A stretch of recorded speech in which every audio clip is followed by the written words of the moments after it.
Namun suatu faedah yang harus kita ambil dari ini ibar ya, pelajaran yang pantas untuk kita tarik dari perjuangan beliau adalah disebutkan adalah bagaimana di antaranya adalah apa yang beliau alami ya, dan juga apa namanya itu perjuangan yang beliau lakukan, uh, dan berhasil beliau melewatinya ya, dengan mewariskan begitu luasnya ilmu yang beliau wariskan kepada umat, di mana di dalam umur 17 tahun ya, dengan ketekunan beliau dari kecil menuntut ilmu, umur 17 tahun beliau telah diizinkan oleh seorang ulama Hanabila di zaman beliau untuk berfatwa, dan umur 17 tahun juga beliau telah menulis kitab ya. Ya, kemudian beliau mengajar langsung menggantikan ayah beliau di umur 21 tahun. Bahkan sebagian kitab-kitab beliau dikarang dalam waktu yang sangat singkat. Salah satunya kitab yang fenomenal adalah kitab Al-Fatwa Al-Hamawiyah Al-Kubra. Itu beliau tulis dari waktu asar sampai dari waktu zuhur sampai asar ya. Jadi dari waktu zuhur atau asar atau maghrib sampai asar. Saya kurang ingat. Yang penting dalam hanya di antara dua waktu salat itu beliau menulis tersebut. Ada berapa kitab yang beliau tulis disebutkan para ulama, di antaranya juga Al-Wasatiyah kalau nggak salah ya. Al-Hamawiyah itu ditulis dari waktu zuhur ke asar. Ini jawaban terhadap penduduk Hama ya, yang bertanya kepada beliau tentang masalah sifat Allah SWT. Di dalam fatwa Al-Hamawiyah tersebut beliau membahas tentang hal-hal berkenaan sifat ulu, kemahatinggian Allah SWT di atas semua zat makhluk ya. Zat Allah maha tinggi dari atas semua zat makhluk. Beliau bahas dari dalil Al-Quran, kemudian dalil dari sunnah, kemudian beliau sebutkan perkataan para sahabat Nabi, para tabi'in, para ulama-ulama atba'at tabi'in. Setelah itu beliau berpindah kepada mazhab fikih. Beliau bahas pendapat ulama Hanafiyah, pendapat ulama juga Al-Malikiyah, kemudian Syafi'ah, Hanabila, kemudian juga beliau berpandang menyebutkan madhab-madhab ideologi di antara ulama-ulama yang dinisbatkan kepada ulama-ulama tasawuf dan para ulama-ulama kalam yang taubat daripada pemikiran mereka. Itu dikupas dalam kitab beliau Al-Fatwa Al-Hamawiyah, di mana dalam Fatwa Hamawiyah ini beliau mengupas pertama sifatul ulu, kemudian sifatul ma'iyah, kemudian sifatul nuzul ya, kemudian sifatul qurb ya. Ada lima sifat kalau nggak salah yang dibahas oleh beliau dalam Fatwa Hamawiyah ini, yaitu terutama hal-hal yang berkenaan dengan sifat ulu ya. Maka beliau mengkompromikan ada dalil antara ulu dengan ma'iyah ya, yang dipertentangkan oleh Ahlul Kalam. Jadi sifat ulu dan ma'iyah, kemudian sifatul nuzul ya, kemudian sifatul qurb ya, dan kemudian sifat istiwa ya. Ada ulu, ada istiwa, ada al-ma'iyah, kemudian nuzul dan qurb. Jadi beliau bahas dalam 5 sifat dalam kitab Hamawiyah ini. Itu beliau tulis ya dari waktu zuhur ke asar saja ya. Kitab yang cukup luar biasa nukilannya, yaitu menukil, ketika beliau menukil jangan ke ayat dan hadis ya, ungkapan-ungkapan para ulama dari tokoh-tokoh yang beliau nukil itu persis gitu, sehingga setelah ditahqiq kitab tersebut terbukti bahwa di mana perkataan itu didapat. Dan ini luar biasa keilmuan beliau. Maka di antara kehebatan yang membuat para ulama salut dengan beliau adalah kekuatan hafalan beliau ya, dari mana beliau banyak kitab-kitab beliau juga yang ditulis di dalam tahanan yang beliau tidak memiliki referensi, tapi semuanya keluar dari hafalan beliau ya. Kemudian juga kitab Al-Wasatiyah ditulis dari asar ke maghrib, yaitu itu pertanyaan dari Al-Wasit. Dan begitu kita lihat bagaimana akidah wasatiyah lengkap dengan dalil-dalilnya yang luar biasa, membahas tentang akidah Ahlussunnah Jamaah secara komprehensif ya, secara garis besarnya termuat dalam kitab itu tentang akidah Ahlussunnah wal Jamaah, tentang itu akidah al-wasatiyah. Ini keluar biasaan beliau di dalam menulis, dan juga disebutkan para ulama beliau ini adalah orang yang sangat cepat juga menulis. Jadi samping kepintaran, ilmu beliau yang luas, beliau dalam menulis juga sangat cepat gitu. Baik. Sehingga kalau siapa yang mencoba melihat Fatwa Al-Hamawiyah, mengkaji dan melihat ya, cukup untuk satu disertasi S3 ya. Itu ditulis hanya dari waktu zuhur sampai asar saja. Ini diantara contoh kehebatan beliau. Dari umur 17 beliau sudah memberi fatwa, di umur 17 beliau juga sudah menulis, dan di umur 21 tahun beliau langsung menggantikan ayah beliau ketika ayah beliau wafat. Dan beliau memang berasal dari keluarga ulama ya, termasuk istri beliau juga seorang ulama. Ibu beliau, bukan istri beliau tidak menikah ya, orang tua beliau yang perempuan juga seorang alim salihah ya. Dan beliau bersaudara semua laki-laki, tidak ada yang perempuan, disebutkan dalam biografi beliau. Baik, apa yang dialami oleh Syekh Islam Taimiyah, ya, manzilat al-imamah fil ilmi wad din. Cuman para ulama juga menyebutkan kekuatan ilmu dan ketakwaan yang tampak pada pribadi beliau yang dikisahkan oleh para ulama-ulama, ya. Tidak sedikit ulama yang menulis tentang biografi beliau ini menunjukkan tentang kemasyhuran beliau di kalangan ulama, baik ulama yang semasa dengan beliau, murid-murid beliau, maupun dari, bahkan juga ada dari musuh-musuh beliau juga ada yang menulis, ya. Dan ulama-ulama semasa dengan beliau, dan kemudian juga ulama-ulama setelah itu ada lebih dari 50-an, ya, kalau nggak salah, dikumpulkan oleh para ulama, orang yang telah menulis biografi beliau dengan jumlah yang begitu banyak sekali. Ada yang meninjau dari sisi usaha beliau dalam membela kaum muslimin dari serangan Tatar, dan ada yang menulis bagaimana kesabaran beliau dalam dakwah dan seterusnya. Tapi dalam risalah keilmiah, secara kalau dikumpulkan, ya, tentang materi beliau ditulis di berbagai kampus di dunia, itu mungkin sudah ratusan lah, ya, kalau tidak ribuan gitu. Baik. Cuman hal yang sangat menarik disebutkan para ulama dari biografi beliau ini adalah bahwa beliau sampai pada tingkat itu adalah yaitu dengan athar taqwa wal yakin was sabr. Beliau sering mengingatkan bahwa imamah fid din tunalu yaitu bis sabri wal yakin. Beliau menyebutkan bahwa ketokohan dalam agama itu diraih dengan dua hal, yaitu sabar dan keyakinan, ya.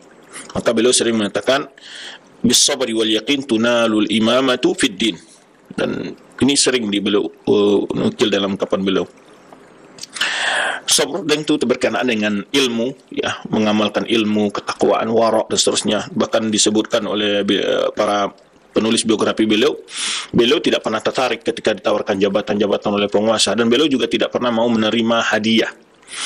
Di antara faedah disebutkan para ulama adalah di mana beliau tidak pernah mau menerima hadiah. Bahkan kalau dikasih hadiah beliau memberikan kepada murid-muridnya adalah karena agar tidak terpengaruh beliau di dalam berfatwa, di dalam menyampaikan ilmu, ya. Kadang-kadang memang lisan jadi kelu apabila tangan mengambil, itu sebutan para ulama, ya, untuk menerangkan sesuatu, sehingga beliau tidak ada merasa hutang budi kepada siapapun di dalam bicara tentang al-haq. Beliau tidak ada yang menghambat lisan beliau untuk menyampaikannya. Nah, ini disebutkan oleh beliau di antara pertama dari pelajaran dipetik dari melihat biografi beliau adalah yang pertama adalah yaitu bagaimana keyakinan, kesabaran, keyakinan, kekuatan ilmu yang beliau raih. Tentu ini juga pesan sekaligus bagi anak-anak muda, bagi para duat, ya, para ustadz, ya, untuk tidak berhenti untuk belajar, dan juga ilmu tersebut dituntut untuk selalu diawasi dengan amal, gitu, ya. Maka beliau sering menyebutkan dengan ungkapan yaitu bisawri wal yaqini tunalul imamatu fid din, ya. Kemudian juga kenapa beliau ini begitu mendapatkan penghargaan atau dihargai oleh lawan-lawan beliau, ada orang-orang yang tidak senang dengan beliau pun, ya, dan keberhasilan beliau dalam menegakkan agama ini, ya, adalah asbabul fawz wa nasr az-zuhud fil manasib. Itu disebutkan oleh para mutarjim atau para penulis biografi beliau adalah yaitu beliau zuhud dalam kedudukan-kedudukan, tidak tamak, tidak tergiur dengan berbagai posisi kedudukan, wal wilayat, kemudian juga jabatan-jabatan. Nah, dan jauh daripada berbagai pernak-pernik dari tawaran-tawaran kekuasaan tersebut. Wa kama kana sallallahu alaihi wasallam faqad kana a'immatul Islam ala hadhil jada minhum Imam Ahmad bin Hanbal. Nah, di antaranya juga disebutkan para ulama-ulama yang mirip dan seperti ini adalah seperti Imam Ahmad bin Hanbal, ya. Karena itulah disebutkan dalam biografinya Imam Ahmad, ya, atas hudun ya fa'abaha wal wilayatu faqalaha. Jadi dia pernah ditawarkan untuk kedudukan dan jabatan-jabatan, namun beliau tidak mau menerimanya. Kemudian al-badzatu fil iman wal tisatu fi ulul ma'ash wa dhaif ahli Islam. Di antara yang menyebabkan beliau diterima dan didengar dakwah beliau adalah kesederhanaan beliau dan juga dengan perjuangan kesederhanaan beliau dalam kehidupan, ya, yaitu beliau sangat mutajanniban litarafuh, jauh dari kehidupan yang menggambarkan hidup yang mewah. Subhanallah, ya. Barangkali ini juga sebagai pesan lah bagi kita para dai, seharusnya tidak menampilkan kehidupan yang mewah, kemewahan-kemewahan di depan mat'unya, ya. tetapi adalah menempuh kesederhanaan. Kan ya, kesederhanaan. Barangkali suatu fitnah di zaman kita sekarang adalah ketika para dai dipancing untuk selalu memiliki barang-barang yang branded, barang-barang bernilai dan segala macamnya, sehingga seakan-akan dakwah ini dilihat dari sisi situnya. Ya, tentu sebagian, ya, tidak semua tentunya. Cuman kita perlu waspada dalam hal ini, bahwa jangan menunjukkan ke kemewahan-kemewahan, ya. Justru para ulama dahulu mereka hidup dengan penuh kesederhanaan, dan itulah yang menjadi nilai tersendiri oleh para orang-orang yang menuntut ilmu kepada mereka. Karena dalam hal itu akan menjadi fitnah bagi seseorang, ya, sehingga dia bisa berubah tujuan dan niat di dalam berdakwah ini untuk meraih kehidupan duniawi. Jadi mutajanniban tarafu fil ma'ash wa tatalubul malaz, dan juga tidak terlalu berlebih-lebihan dalam hal-hal yang kelezatan dunia ini. Ini di antara hal-hal yang dapat kita ambil dari kesederhanaan yang, ya, dan ini tentu tidak khusus pada beliau, tapi pada umumnya para ulama-ulama kita mencontohkan kehidupan demikian. Dan ini juga barangkali pesan bagi para penitia kajian, gitu ya, penitia kajian juga kepada para donatur dan muhsinin juga perlu tidak terlalu berlebihan di dalam melayani ustadz, karena ya mereka juga bukan orang-orang yang ingin berlebih-lebihan. Itu jangan kadang-kadang berlebih-lebihan, baik dari segi makanan dan juga lain sebagainya. Hinggaplah mereka dan posisikan mereka, jangan ajari mereka hal-hal yang membuat mereka nanti berubah niat di dalam dakwah. Nah, ini juga barangkali, maaf ini agak sensitif menyampaikan hal ini barangkali, ya, tetapi para penyelenggara kajian harus menyadari hal ini, bahwa ustaz-ustaz kalian bukanlah orang yang di dalam memberikan ilmu ini ingin dihibur dengan kesenangan duniawi, tidak. Baik makan, baik apa saja, tidak perlu ke tempat-tempat yang sifatnya mewah dan segala macam, ya. Jangan pengaruhi niat mereka, dan jangan pengaruhi mereka dengan dunia kalian, begitu. Artinya kadang-kadang ya, bergaul dengan orang-orang yang memang memiliki kemewahan dunia itu akan merusak, akan mempengaruhi kehidupan sebagian ustadz. Nah, ini yang perlu kita waspadai, baik para asatidz sendiri maupun para jamaah, ya. Karena terdapat di sebagian ya, terlalu berlebih-lebihan di dalam memberi dan di dalam memuliakan kadang-kadang, ya. Akan lebih baik infak-infak itu diberikan kepada yang sifatnya untuk faedahnya untuk kepada umat, ya, bukan kepada personalnya, gitu. Itu lebih bermanfaat, ya. Wallahu alam. Ini sekarang sebagai pesan saja karena terlintas diingatan, ya, mengingat bagaimana kehidupan para ulama dahulu, bahwa mereka adalah orang-orang yang yang jauh dari berhal-hal yang akan merubah niat mereka di dalam berdakwah maupun penuntut ilmu. Karena mulai ada zahirah, ada semacam kemunculan di tengah kehidupan bermasyarakat, ya, di para thalabul ilmi tentunya, ya, bersaing dari segi tempat gaya dan penampilan, dan ini juga perlu diperbaiki sebenarnya, ya. Bahkan juga dengan media sosial ini juga menjadi fitnah baru bagi para dai-dai muda dan seterusnya. Maka kadang-kadang seakan-akan berdakwah adalah jalan untuk mencapai kehidupan yang glamor, kehidupan yang mewah. Tidak. Dakwah ini adalah pengorbanan, dan jalannya bila berdakwah penuh dengan kesenangan, maka itu barangkali perlu dikoreksilah niat dan juga metode dakwah kita. Berdakwah mesti penuhi tantangan dan hambatan dan penuh kesederhanaan. Inilah yang ingin kita tunjukkan kepada umat, ya. Dan demikian pula kepada para donatur, tidak perlu mengajari ustaz-ustaz dengan hal-hal yang berlebih-lebihan, ya. Bukan berarti tidak boleh memuliakan mereka, bukan berarti tidak boleh membahagiakan mereka, boleh, tetapi jangan terlalu berlebih-lebihan sehingga nanti merusak niat mereka, ya. Dan bahkan sampai-sampai umpamanya mereka juga membuat tarif di dalam sebuah ceramah, menentukan jumlah jemaah dalam sebuah ceramah, dan ini jangan sampai terjadi dalam dakwah kita ini. Baik, kemudian satu hal sifat yang juga disebutkan adalah la takadu nafsuhu tashba'u minal ilm. Ini di antara sifatnya Syaikhul Islam Taimiyah adalah jiwanya tidak pernah kenyang dari ilmu, ya. Wala turwa minal mutala'ah, tidak pernah lepas daripada belajar. Mutala'ah, belajar, meneliti dan seterusnya. Wala tamallu minal istighal bihi, tidak pernah bosan untuk sibuk dengan ilmu tersebut. Wala taqallu, ya, taqilu takallu minal bahthi fihi, tidak pernah malas, ya. Al-kalal ini tidak pernah malas untuk melakukan penelitian. faqalla ayyadkhula fi ilmin illa wa yuftahu lahu fihi. Tidak dia membahas sebuah ilmu Syaikhul Islam Taimiyah kecuali dia memiliki berbagai istilahnya dibuka untuknya pintu ilmu tersebut. Jadi ketika beliau membahas sebuah masalah itu lengkap dengan dalil-dalilnya, dengan berbagai cabang pembahasannya dan seterusnya. Oleh sebab itu Az-Zahabi pernah berkata tentang gurunya Syaikhul Islam Taimiyah, ma ra'aituhu illa fi batni kitabin. Ya, aku tidak melihat kecuali dia di perut buku gitu. Ini menunjukkan bagaimana kesungguhan beliau di dalam menuntut ilmu. Baik.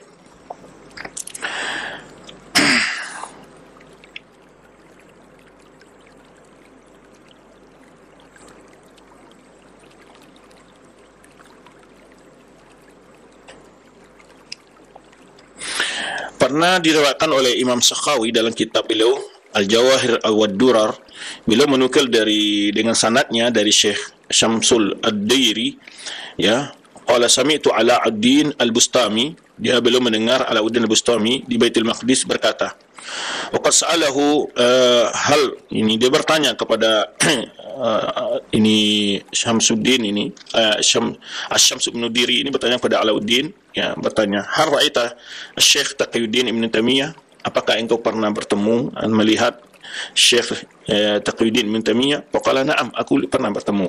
Qultu fa kaifa kana sifatuhu, lalu ditanya bagaimana sifatnya. Faqala hal ra'aita qubbatas sakhra, lalu ditanya engkau pernah melihat dengan kubah sakhra?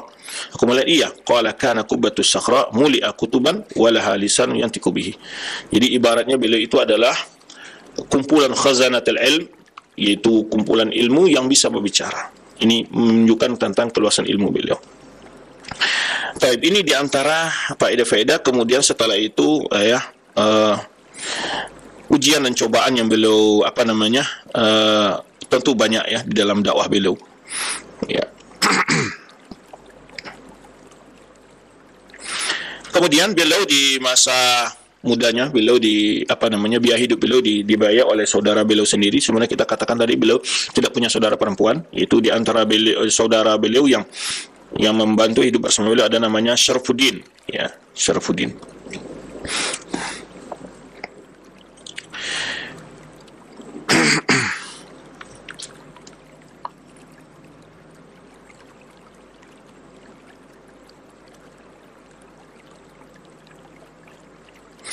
Kemudian juga dikisahkan bagaimana beliau terkala mengadakan perjalanan ke Mesir pada tahun 700 Hijriah, ya, inda ammi tilmizi, yaitu tinggal di rumah paman muridnya, itu namanya Ibnu Fadlillah Al-Umari, yani di mana beliau tujuannya bersafar ke Mesir waktu itu adalah meminta kepada khalifah untuk mempersiapkan pasukan menghadapi kekejaman tentara Mongol, ya, tentara Mongol. Farutibalahu martab, ya. Lalu dia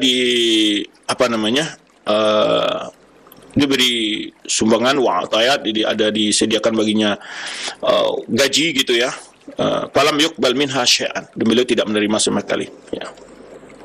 Lalu sedikit di sini komentar daripada orang menulis biografi beliau, fal yu'tabar man ibtulu bitasawwul ala mustawa rafi'. Subhanallah, apakah ini tidak menjadi pelajaran bagi orang-orang yang suka meminta-minta, ya, wa yatanammaru ala ma'arifihi wa ikhwanihi, yani ini mustawa rafi', ini mutasawwil ala mustawa rafi', meminta-minta berlebihan lah, ya. Wa rufa'a minhum ya'lamuna anna fi zahir muta'an matbu' wa huwa fil batin abdun tabi' zalil muti'. Jadi hikmahnya sebelum ini adalah orang yang selalu bergantung kepada orang lain di dalam ma'ashnya dan hidupnya tentu akan menjadi orang yang hina secara batin gitu.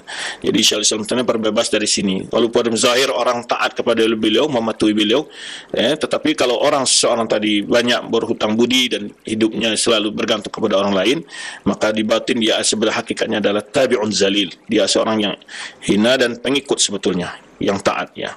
Taat kepada orang yang memberinya. Al-ardi la takhlu minal muta'assina bis-salihin alladziina tajarradu min hadhil hudus. Tetapi satu hal kebaikan di dunia ini tidak pernah sepi dari orang-orang yang selalu berupaya mencontoh orang-orang soleh, ya, yang jauh daripada sifat-sifat demikian. Nah, kemudian setelah pelajaran yang beliau lalui dalam dakwah beliau ini daripada minal aziyat atau azayat, daripada kesulitan-kesulitan yang beliau dalami dalam perjuangan agama Allah ini. In aliman yaftahullahu alaihi bimirasi ilmi nubuwah wa yanzur fi waqil hayat. Seseorang berilmu yang Allah telah bukakan untuknya warisan ilmu kenabian, dia melihat kondisi masyarakat dalam kehidupan nyata ini, fayara min zulmatil i'rad anil wahyi, maka terlihat banyaknya orang yang berpaling dari wahyu, dari Al-Qur'an yang Allah turunkan, ya. Di sana banyak sekali paham-paham yang saat itu hululiyah, mazhab sufiyah, hululiyah, ittihadiyah, turuqiyah, bid'iyah, turuqat, ya, tariqat. Kemudian juga paham ahlul kalam, jahmiyah, mu'tazilah, asy'ariyah. Kemudian juga fanatik mazhab muqallidah, muta'assibah. Wa kullu yara anna ma huwa alaihi haq, masing-masing mengaku di atas kebenaran. Summa ya'ti hamilud dhaya' fayukassir haula'i haula. Nah, bagaikan dia datang orang yang ingin menyelamatkan mereka-mereka ini, membawa bendera putih bersih, ya, sehingga menaklukkan mereka dan mereka tersebut, la syakka sayakunu lahu khusum. Jadi ketika Sallallahu Alaihi berhadapan dengan banyak orang yang beliau kritik, ahlul kalam, syiah, rafidah, mutasawwifah, ya, dan berbagai kelompok-kelompok muta'assibah, nanti akan ada golongan-golongan yang memfitnah beliau dengan tuduhan-tuduhan itu, di antaranya itu mutasawwifah, ya, kemudian muta'assibah, muqallidah, muta'assibah, kemudian golongan-golongan yang fanatik dengan madhab fikih tertentu, ataupun dari sebagian kelompok mutasawwifah, ini mutasawwifah yang hulu, ya, dari mazhab tasawuf, bukan semuanya di sini. Kemudian juga ahlul kalam, ya, kemudian juga syiah rafidhah, yang mana kalau kita lihat tulisan-tulisan Islamiyah ini sangat banyak mengkritik pemikiran-pemikiran mereka. Tentu dari sini beliau banyak menghadapi orang-orang yang memusuhi beliau. Nah, mimma ada ila sijini taratan. Kadang-kadang beliau ditangkap, wa tarsim alaihi taratan, dan kemudian juga beliau dilarang mengajar, bagaimana munazaratu taratan, ada perdebatan-perdebatan, ya. Wa adiyatuhu bil mihan ukhra, kadang-kadang beliau mengalami penyiksaan, wa igra sufaha, memprovokasi orang-orang bodoh untuk membenci beliau. Dan ini dialami oleh dai-dai di mana-mana, setiap masa memang begitu, ya. Bisa melalui tangan politik mereka melakukan penekanan-penekanan, ya. Nah, semua hal ini pernah dialami oleh Syekh Islam Taimiyah. Nah, ini kita akan bahas dulu bahwa tadi kita sebutkan tatkala umur beliau yaitu 32 tahun, ya, setelah beliau kembali dari melaksanakan haji. Dari sini nilai ta'arudh rahimallahu li bi'atis sujud. Dari sini beliau mulai menghadapi tantangan-tantangan, ya, dengan berbentuk ditangkapnya beliau, ya, dan yaitu sekitar khilal arba'ata wa salasina aman, dalam panjang dakwah beliau sekitar 34 tahun itu. Itu mulai pada tahun 693 Hijriah sampai hari wafat beliau. Beliau meninggal di dalam tahanan Qal'ah di Damaskus tanggal 20 bulan 11 tahun 728, ya. Jadi Zulqa'dah, 20 Zulqa'dah. Ya, dan beliau pernah ditangkap sebanyak 7 kali. Nah, ini kan kita sebutkan ya, jadi kapan aja, kenapa alasan beliau ditangkap. Kemudian 4 kali di Mesir beliau ditahan dan di Iskandaria, dan 3 kali di Damaskus, ya. Total dari masa beliau ditangkap sekitar, ya, semua itu waktunya sekitar 5 tahun, ya. Nah, dan itu adalah dengan cara musuh-musuh yang memfitnah beliau untuk menggunakan kekuatan politik saat itu, mempengaruhi penguasa, membuat laporan-laporan palsu, ya. Nah, kemudian dirinci tahan-tahan beliau. Yang pertama adalah pada tahun 693 di Damaskus. Limuddatin qalilah, ini masanya singkat, ya. Bisababin waqi'ati Asaf an-Nasrani. Jadi ada kisah ini, orang Nasrani menghina Rasulullah SAW.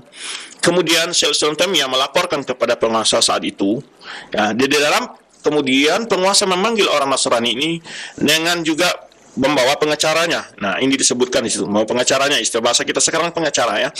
Nah, kemudian ketika dalam perjalanannya, ya, disebutkan di sini itu Syekh Islam Taimiyah dengan seorang ulama lain, ya, berkumpul dengan namanya ulama Zainuddin Al-Fariqi, yaitu Syekh Darul Hadis. Pada khala ala naib sultan di Damaskus. Jadi beliau menemui wakil daripada sultan saat itu di Damaskus, yaitu Izzuddin Abiqil Al-Hamawi. Nah, kemudian fatalaban naib ihdaruhu. Jadi wakil sultan ini meminta supaya orang Nasrani yang tadi itu untuk datang. Fahadara Asaf wa ma'hu mujiruhu Amir Ali'a, ya. Jadi Asaf nama orang Nasrani ini, kemudian dia datang bersama dengan ini orang yang menjamin keamanannya, itu mujiruhu Amir Ali, ya, ini namanya. Tetapi dalam perjalanannya fatarabahuman nas bil hijarah. Dalam perjalanannya orang-orang melempari dia dengan batu. Ya. Dianggaplah Sulaiman Taimiyah yang memprovokasi itu, sehingga Sulaiman Taimiyah dipanggil oleh naib sultan ini, ya, Naib Taimiyah dan Faraqi. Kemudian fadarabahuma baina yadayhi. Kemudian beliau berdua, ya, dipukul, ya, warasama alaihima bil azrawiyah sumasdahuma an-naib wardahuma. Kemudian setelah Sulaiman menerima hukuman itu, kemudian dipanggil pula orang Nasrani tersebut, dan orang Nasrani tersebut mengaku masuk Islam. Kemudian di dalam perjalanan dia ke Hijaz terbunuh, ya, dibunuh oleh anak saudaranya sendiri. Nah, setelah kejadian itu Sulaiman menulis kitab As-Sarim Al-Maslul ala Syatimir Rasul. Jadi ada beberapa kisah Sulaiman juga menulis kitabnya karena kejadian. Jadi kejadian tentang kejadian tentang adanya orang Nasrani yang menghina Rasul SAW, bagaimana hukumnya orang Nasrani menghina, karena orang Nasrani yang dibawa kekuasaan Islam, mereka adalah orang kafir zimmi yang tidak boleh diganggu hartanya, itu ada aturannya dalam Islam. Tetapi ketika mereka mencederai kehormatan Nabi SAW, maka secara hukum Islam dalam fikih dijelaskan para fuqaha itu adalah bagian dari bentuk bahwa mereka telah melakukan suatu pelanggaran hak untuk diberi keamanan di negeri Islam tersebut. Nah, ini yang terjadi. Maka Sulaiman membahas masalah ini dengan rinci dalam kitab beliau tentang, ya, hal perkara ini, yaitu kehormatan Rasul dan hukum mencela Rasul SAW. Maka beliau menulis kitab As-Sarimul Maslul ala Syatimir Rasul. Nah, ini adalah salah satu asar daripada suatu kejadian yang beliau dihukum gara-gara itu, dan akhirnya beliau menulis kitab, ya. Kemudian kisah yang kedua beliau ditangkap adalah yaitu pada di Qahirah. Di Qahirah, yaitu sekitar 1,5 tahun beliau ditahan di sana, yaitu mulai dari hari Jumat tanggal 26 Ramadan tahun 705 Hijriah, ya.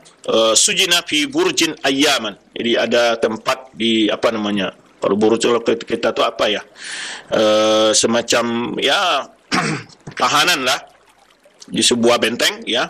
Kemudian dipindahkan ke dalam jubi. Jubi itu adalah sumur, ya, qal'a jabal. Jadi dulu tahanan klasiknya, ya, gitu, dibuat seperti sumur, orang dimasukkan ke dalam itu. Nah, itu pada hari Id itu 1 Syawal tahun 705. Nah, dan bersamanya ada dua saudaranya sendiri, dua saudaranya ikut, yaitu Syaraf Abdullah wa Zain Abdurrahman. Jadi ini saudara Syekh Sulaiman sendiri ikut bersama beliau sampai tahun, yaitu hari Jumat tanggal 23 bulan 3 707. Jadi dari 705 tadi sampai 707 beliau ditahan. Wa kana khadimu tilmizu Ibrahim Al-Ghayani minal murafiqin lahu fi safari ila hadha Misr, ila Misr. Jadi di antaranya adalah beliau memiliki pelayan dan murid beliau Ibrahim Al-Ghayani ikut menemani beliau waktu ditahan di sana. Sebabnya adalah, nah, apa sebabnya? Disebutkan oleh Ibnu Katsir pada tahun 705 Hijriah itu dalam satu majelis yang ketiga, kalian tubituli min hadzal jami' ini, sebabnya adalah masalatul arsy wal masdul kalam wa masdatul nusul. Jadi masalahnya adalah beliau bicara tentang akidah Ahlussunnah wal Jamaah tentang masalah arsy, masalah sifat kalam dan sifat nuzul, ya. Dan wafiah minal mawaqif Abu Tuliyah. Jadi disebutkan dalam kisah itu bagaimana Sulaiman berdebat dengan para orang-orang yang menentang beliau, ya, mendebat beliau. Nah, di antaranya adalah zakar majara fiha anna akhahu Syaraf ibtahala wa Allah alaihim fi hali khurujihim. Jadi di dalam ketika berdebat berdiskusi itu, saudaranya sendiri itu Syaraf yang beliau ikut Abdullah ini berdoa kepada Allah SWT, ya, untuk menimpakan azab kepada orang-orang yang menghukum beliau, yang telah memfitnah beliau. Syekh Islam menegur saudaranya ini, ya, famana'ahu syekh wa qala lahu bal qul Allahumma hab lahum nuran yahtaduna bihi ila al-haq. Tapi doakanlah mereka itu, kata Syaikhul Islam Taimiyah, ya Allah berilah mereka cahaya yang mereka mendapat petunjuk dengannya kepada kebenaran. Ini satu akhlak yang luar biasa juga ya, subhanallah ya.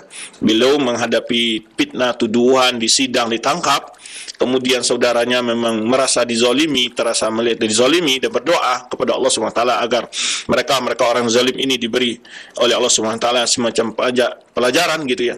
Namun Syaikhul Islam Taimiyah justru memohonkan hidayah buat mereka dan tidak membolehkan saudara untuk mendoakan hal yang buruk. Ya. Falillahi ma'adhamu min adabin jam. Ini adalah adab yang sangat luar biasa. Ya, ini satu pelajaran bagaimana, dan banyak sekali kisah-kisah beliau ya, dan pernah kita ceritakan ketika beliau dipukul dan disiksa oleh ini ada gerombolan yang diprovokasi gitu, dan sampai beliau pingsan, kemudian akhirnya orang-orang mencari orang-orang memukul beliau dan bahkan bersembunyi di rumah beliau sendiri, beliau yang mengamankannya. Dan ini beginilah akhlak ya, seorang ulama. Ya, maka beliau sering mengungkapkan ahlus sunnah a'rafun nasi bil haqqi wa arhamun nasi bil khalqi. Ahlus sunnah itu orang yang memang sangat tahu tentang kebenaran, namun mereka adalah orang sangat sayang kepada makhluk. Nah, itulah ahlus sunnah. Dan ini tergambar sendiri di akhlak beliau, dan berapa kali sering ya beliau memberikan maaf kepada orang-orang yang telah menyakiti beliau dan mau dibalas oleh orang-orang yang dihukum, tapi beliau tidak mengirim izin. Yang ketiga adalah dalam beberapa hari juga di Mesir beliau ditangkap pada tahun 707 lagi, yaitu tanggal 3 bulan Syawal juga, yaitu isti'da'il sulta alaihi bil mutasawwifah bil Qahirah. Ini adalah orang-orang mutasawwifah di Qahirah melaporkan beliau ke penguasa, ya, karena beliau melarang orang istighosah wa tawassul bil makhluqin. Itu melarang beristighosah dengan makhluk, bertawassul dengan makhluk. Nah, itu, dan juga tentang beliau bicara tentang Ibnu Arabi, bukan Ibnu Arabi. Ibnu Arabi seorang orang yang dihukum zindik oleh kebanyakan para ulama dalam pemikirannya. Maka fa'uqida lahu majlisun fakhtalafa hudur baina bara'atihi wa idanatihi. Kemudian di dalam diskusi beliau dikumpulkanlah para ulama-ulama mutasawwifah dan berdiskusi Syaikhul Islam Taimiyah. Maka ketika itu ya, setelah dia dikumpulkan ya, sebagian orang yang hadir itu berbeda pendapat bahwa Syaikhul Islam Taimiyah ini tidak salah gitu, ada yang mengatakan salah. Nah, di antara yang ya, menganggap salah waktu itu adalah termasuk Al-Badruddin Ibnu Jamaah. Ketika itu beliau dipilihkan 3 pilihan saat sidang di Qahirah ini, di sidang oleh para ulama. Ketika beliau berdebat dengan kumpulan para ulama itu, emang kembali ke Damaskus atau tinggal di Iskandaria dengan syarat-syarat tertentu, atau beliau ditangkap ya, maka beliau memilih untuk ditangkap, untuk ditahan. Nah, tapi fa'alah alai jama'atu min rifaqihi liyasira ma'hum ila Damaskus. Tetapi orang-orang yang bersama beliau dengan rombongan beliau itu meminta kepada Syaikhul Islam Taimiyah untuk kembali Damaskus saja. Ya. Wa yaqbal syurut wa wafaqahum. Nah, lalu Syaikhul Islam Taimiyah menerima ketika jamaah yang ikut bersama beliau ingin kembali Damaskus saja, tidak usah beliau ditangkap, kita pilih saja pilihan kembali. Yang pertama itu kembali ke Damaskus atau tinggal di Iskandaria dengan ada syaratnya, atau ditangkap. Dan beliau memilih untuk ditangkap saja, ditahan, tapi teman-teman beliau atau murid-murid beliau yang bersama beliau ingin kembali Damaskus saja. Nah, ketika sudah dalam perjalanan ya, jadi sebab ini adalah kisah beliau menulis kitab, sebuah kejadian inilah beliau menulis kitab itu Al-Istighosah Al-Ma'ruf bi Ar-Rad Al-Bakri. Jadi kisah ini beliau tulis juga dalam sebuah kitab untuk mengumpulkan diskusi itu dalam sebuah tulisan. Itu tulisan beliau tentang kitab Istighosah atau Ar-Rad Al-Bakri. Jadi ada 2 kitab yang sudah kita kisahkan.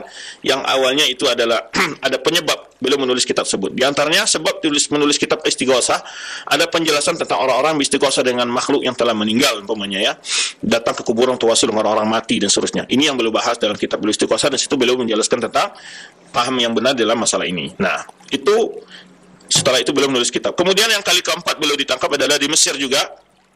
Itu pada bulan Syawal juga, sampai awal tahun 708 ya, 700 Hijriah, 707 Hijriah sampai 708 Hijriah. Jadi dalam masa 2 bulan saja. Nah, itu ketika beliau ini, saat beliau dalam diskusi sebelumnya beliau memilih untuk kembali Damaskus. Nah, 6 perjalanan, yaitu ba'da ikhtiyar ba'da sin salasa. Jadi kali yang ketiga beliau ditangkap, beliau milih untuk ulang ke Damaskus. Tetapi tiba-tiba datang pasukan untuk mengembalikan beliau ke Mesir. Nah, yaitu radduhu min masanid tariq. Datang pasukan dari Mesir, penguasa untuk mengembalikan beliau ke Mesir. Itu malamnya tanggal 18, ya. Bulan 10 tahun 707 Hijriah tersebut dengan dokongan dari Nasr Mambaji. Dia salah satu orang yang sangat memusuhi beliau di Qahirah itu namanya ada Nasr Mambaji Al-Hululi. Jadi bermadhab Sufi Hululiyah. Nah, alladhi yahtal makanata indal wali, yang di mana ya dia adalah orang yang mempunyai kedudukan di pada wali kotanya gitulah ya, pada pejabat di Qahirah. Kemudian Syekh dihukum melalui qadi al-Malikiyah, fakhtalafu falamma ra'a syekh dzalika qala. Kemudian setelah Syekh bertemu, ana amdi ila al-habsi wa atba'u ma taqtadihi al-maslahah. Kata Syekh, saya lebih memilih untuk ditahan dan mengikuti apa yang lebih baik. Nah, kemudian ketika beliau ditahan di dalam tempat tersebut, ya di ruangan atau di sebuah lubang itu, manusia tetap belajar, ya orang-orang belajar sama beliau di luar sumurnya gitu ya. Aqafa alaih nas ziyaratan wa ta'alluman wa istiftaan. Jadi orang datang aja ke tahanan beliau, berkunjung gitu ya. Ada yang ziarah, ada yang belajar, ada yang minta fatwa. Ya. Nah. Kemudian kali yang kelima beliau ditangkap itu di Skanaria tahun 709 Hijriah. Nah, sampai yaitu pada tanggal 1 ya bulan 3 itu Rabiul Tsani sampai tanggal 8 bulan Syawal juga tahun 709 Hijriah. Nah. Ini adalah makidatu ukhra min Nasr al-Mambaji. Ini juga adalah yaitu makidah, artinya siasat ya, keji yang diatur oleh seorang namanya Nasr Mambaji yang tadi kita sebutkan. Ya, wajis Jisingkir, ini diantara orang-orang yang memusuhi beliau. Ya tarabbasani man yaqtaluhu. Jadi dia mencari-cari kesempatan kapan bisa menangkap lagi Ibnu Taimiyah ini, gitu. Wa fi hadhil hala ja'a indahu ba'da ayyam Syamsuddin bin Sa'duddin Al-Harrani wa akhbaru bi annahum yusaffirunahu ila al-Iskandariyah wa ja'at masyayikh tadamara wa akhbaruhu bidzalik. Wa qalu lahu kullu hadha ya'malunahu hatta tuwafiqahum. Jadi ketika Syaikhul sampai ke Iskandaria dan beliau dikumpulkan para ulama di sana bertemu dengan beliau, lalu membocorkan semua ini mereka lakukan adalah akan engkau mau menyetujui sesuai dengan mereka. Hatta tuwafiqahum. Maksudnya di sini adalah engkau ya tidak membantah lagi paham-paham yang mereka anut gitu. Maksudnya di antaranya ini Al-Mambaji dan Jisingkir ini namanya orang ini ya yang selalu membuat fitnah kepada beliau. Ya, wa ya'amiluna ala qatlik.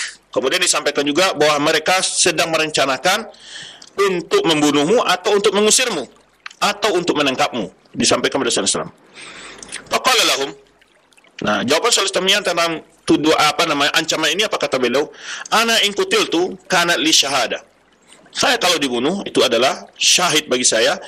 Wa in nafuni kanat li hijrah. Jika saya diusir itu adalah hijrah, pindah ke tempat lain.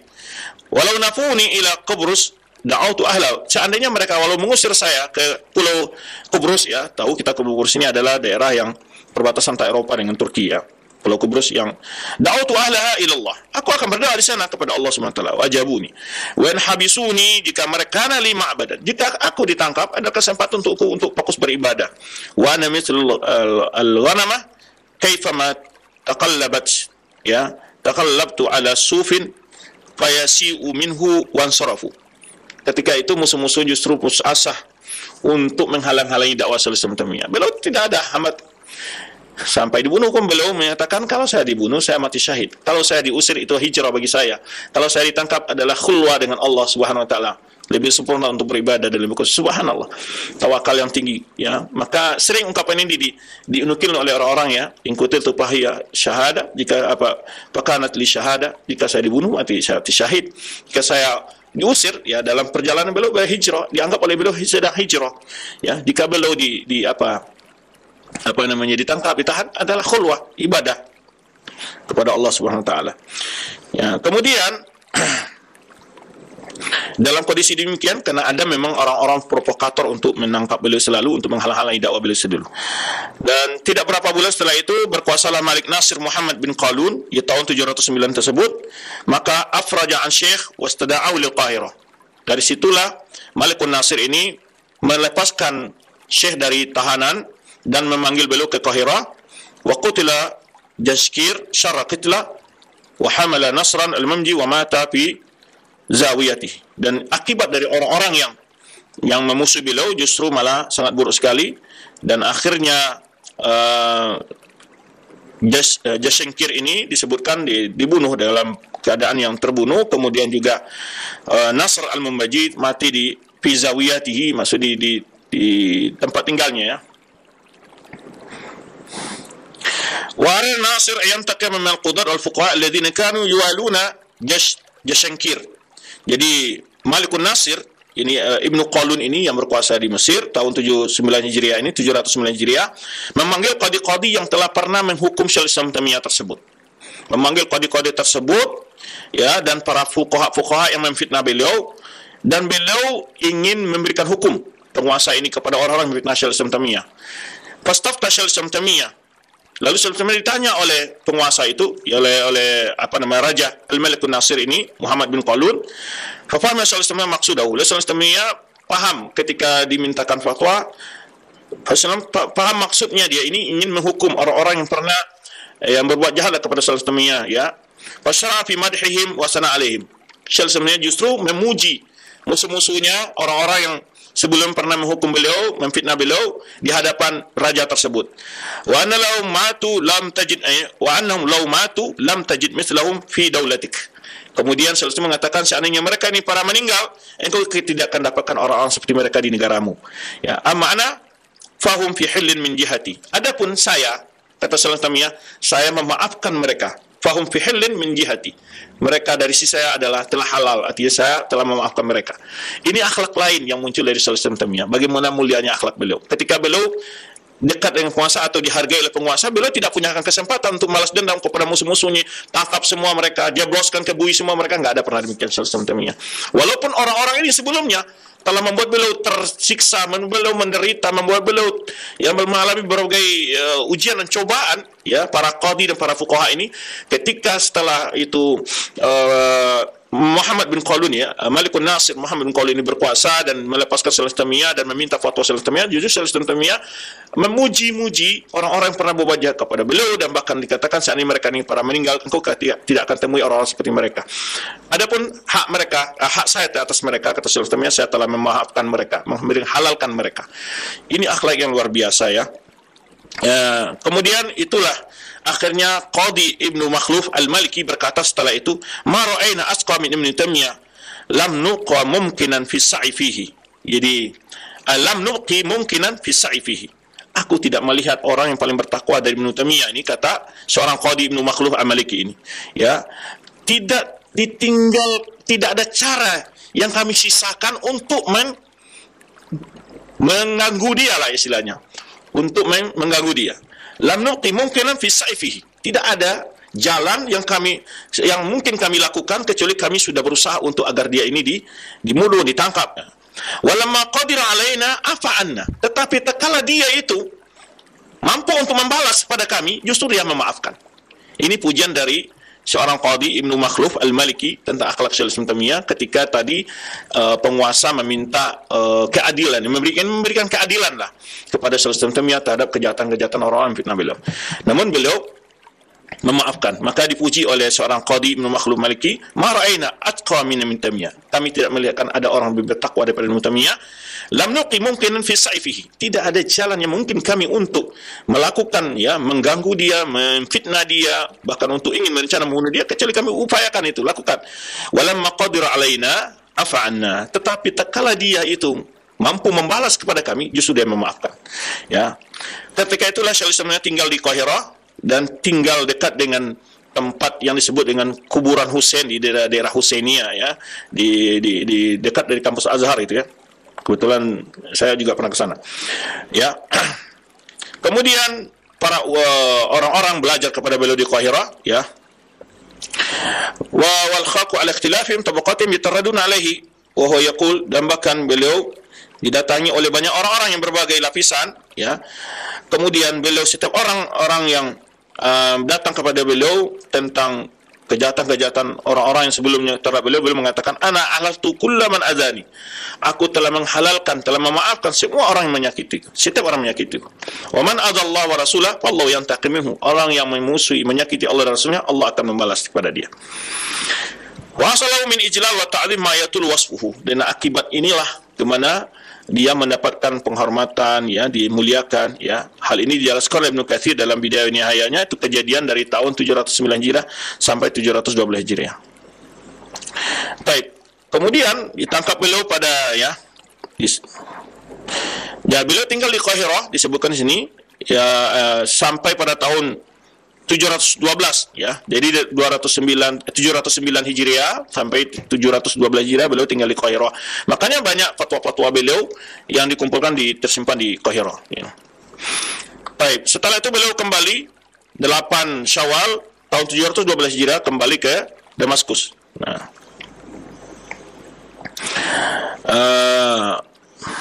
kemudian sujina rusima alaihi khilala 4 marrat. Ustaghrakannahu as-sanatain wa nisf. Jadi beliau tinggal di Qahirah selama masa tadi, banyak sekali peristiwa-peristiwa yang beliau alami, ya.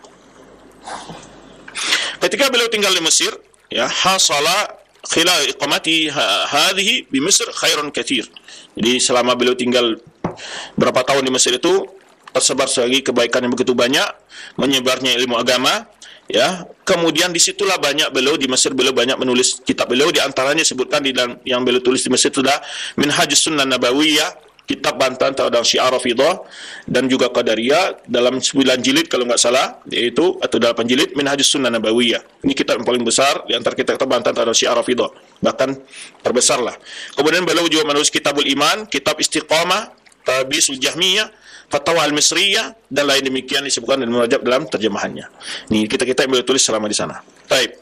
Kemudian kali yang ke-6 beliau ditangkap di Damaskus, itu dengan lama 5 bulan 18 hari, ya. Mulai dari hari Kamis tanggal 7 bulan 12 Zulhijjah tahun 720 Hijriah sampai pada hari Senin, yaitu tanggal 10 bulan Muharram 721 Hijriah, dengan sebab masalah al-hal bit-talaq. Nah, ini kan masalah-masalah fikih nanti yang akan kita bahas, apa hakikatnya perbedaan tuduhan-tuduhan kepada beliau. Jadi beliau berfatwa tentang orang bersumpah dengan talak. Kalau tujuannya adalah sumpah, menurut beliau adalah bukan talak, gitu. Sedangkan berbeda dengan pendapat ulama-ulama yang lain, mereka menganggap itu talak. Bersumpah dan talak bukanlah talak kalau tujuannya bersumpah. Nah, ini sebetulnya ada pembahasan fikih di sini, ya. Nah, wa antajat hadhi majmu'atun kabirah min al-kutub wa fatawa. Ya. Kemudian muncul banyaknya fatwa-fatwa beliau, ya. Kemudian juga bantahan-bantahan terhadap pandangan beliau, sehingga ya, di antara tulisan beliau adalah Ar-Raddul Kabir ala man i'tarada alaihi fi masatil half bit talaq. Jadi beliau menulis masalah ini juga dalam suatu tulisan.